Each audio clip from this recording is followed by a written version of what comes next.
ಚಿಂತಾಮಣಿ ತಾಲೂಕಿನ ಕೈವಾರ ಹೋಬಳಿಯ ಮುತುಕದಹಳ್ಳಿ ಗ್ರಾಮದಿಂದ ಕೋಲಾರ ತಾಲೂಕಿನ ಗಡಿವರೆಗೂ ಸುಮಾರು 68 ಲಕ್ಷ, ನಾಯಂದ್ರಹಳ್ಳಿ ಗ್ರಾಮದಿಂದ ಚಿಕ್ಕಕಟ್ಟಿಗೇನಹಳ್ಳಿ ಮಾರ್ಗವಾಗಿ ಹಿರೇಕಟ್ಟಿಗೇನಹಳ್ಳಿವರೆಗೂ ಸುಮಾರು 4.40 ಕೋಟಿ ವೆಚ್ಚದಲ್ಲಿ ರಸ್ತೆ ಅಭಿವೃದ್ಧಿ ಕಾಮಗಾರಿ, ನಲ್ಲಗುಟ್ಲಹಳ್ಳಿ ಬಳಿ ಐಟಿಐ ಕಾಲೇಜು ಕಟ್ಟಡ ನಿರ್ಮಾಣಕ್ಕಾಗಿ 5.50 ಕೋಟಿ ವೆಚ್ಚದ ಕಾಮಗಾರಿಗೆ ಗುದ್ದಲಿ ಪೂಜೆ, ಅಂಬಾಜಿದುರ್ಗ ಹೋಬಳಿ ಚಾಂಡ್ರಹಳ್ಳಿ ಕತ್ತಿರಗುಪ್ಪೆ ರಸ್ತೆಯವರೆಗೂ ವಯಾ ಮೊಹಮ್ಮದ್ಪುರ ಕೋರ್ಲಹಳ್ಳಿ ಲಕ್ಷ್ಮೀದೇವನಕೋಟೆ ಮಾರ್ಗವಾಗಿ ಹೋಗುವ ರಸ್ತೆ ಅಭಿವೃದ್ಧಿ ಕಾಮಗಾರಿಗೆ ಸುಮಾರು 4.12 ಕೋಟಿ ಸೇರಿದಂತೆ ಮುಂಗಾನಹಳ್ಳಿಯಲ್ಲಿ ಅಂಬೇಡ್ಕರ್ ವಸತಿ ನಿಲಯ ಕಾಮಗಾರಿ ಸುಮಾರು 4.50 ಲಕ್ಷ ವೆಚ್ಚದ ಕಟ್ಟಡ ನಿರ್ಮಾಣ ಸೇರಿದಂತೆ ವಿವಿಧ ಅಭಿವೃದ್ಧಿ ಕಾಮಗಾರಿಗಳಿಗೆ ಚಿಕ್ಕಬಳ್ಳಾಪುರ ಜಿಲ್ಲಾ ಉಸ್ತುವಾರಿ ಸಚಿವ ಹಾಗೂ ಉನ್ನತ ಶಿಕ್ಷಣ ಸಚಿವ ಡಾಕ್ಟರ್ ಎಂಸಿ ಸುಧಾಕರ್ ಅವರು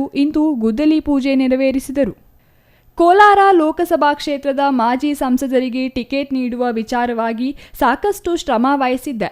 ಆದರೆ ಈಗ ನನ್ನ ಬಗ್ಗೆ ಇಲ್ಲಸಲ್ಲದ ಆರೋಪ ಮಾಡುತ್ತಿದ್ದಾರೆ ಎಂದು ಜಿಲ್ಲಾ ಉಸ್ತುವಾರಿ ಸಚಿವ ಡಾಕ್ಟರ್ ಎಂಸಿ ಸುಧಾಕರ್ ತಿರುಗೇಟು ನೀಡಿದರು.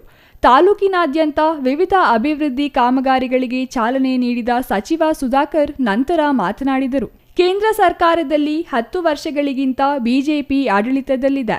ರಾಜ್ಯದಲ್ಲಿಯೂ ಬಿಜೆಪಿ ಸರ್ಕಾರ ಆಡಳಿತದಲ್ಲಿದ್ದ ವೇಳೆ ವಕ್ಫ್ ವಿಚಾರವಾಗಿ ನೋಟಿಸ್ ನೀಡಿದರು.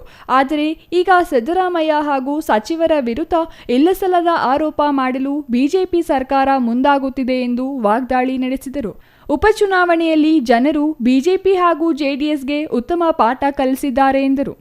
ಕೋಲಾರ ಲೋಕಸಭಾ ಕ್ಷೇತ್ರದ ಚುನಾವಣೆ ಸಂದರ್ಭದಲ್ಲಿ ಮಾಜಿ ಸಂಸದ ಎಸ್ ಮುನಿಸ್ವಾಮಿ ಅವರಿಗೆ ಟಿಕೆಟ್ ಕೊಡಿಸಲು ಸಾಕಷ್ಟು ಶ್ರಮ ವಹಿಸಿದ್ದೆ. ಆದರೆ ಈಗ ಅವರು ನನ್ನ ವಿರುದ್ಧವೇ ಇಲ್ಲಸಲ್ಲದ ಆರೋಪ ಮಾಡುತ್ತಿದ್ದಾರೆ ಎಂದು ಹೇಳಿದರು.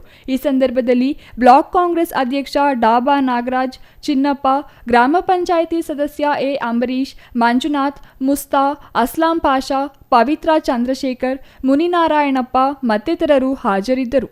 GL Shankar, CTV news, Chintamani.